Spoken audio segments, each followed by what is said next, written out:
Hello gagayam! Tayo ay magluluto na naman tayo para sa tanghalian.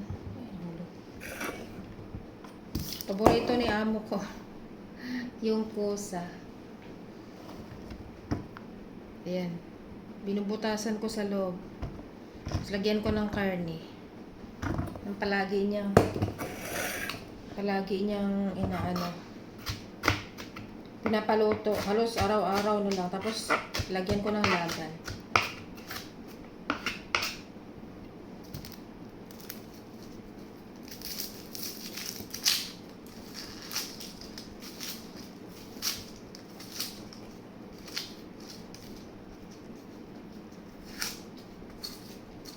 Paborito niya yan.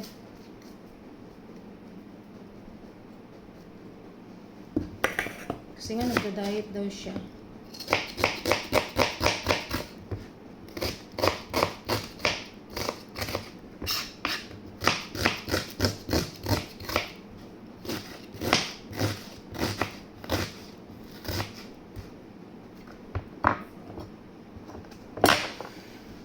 Igisa ako.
Panay lang dito yung kusina.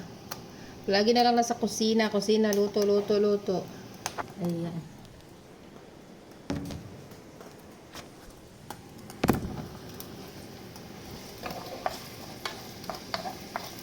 Ang paboritong pagkain ni Madam, ayaw ng anak niya.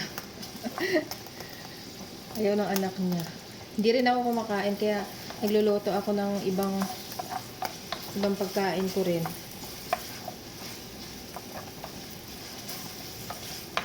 Kung maglulutuan ko yung alaga ko ng pagkain niya.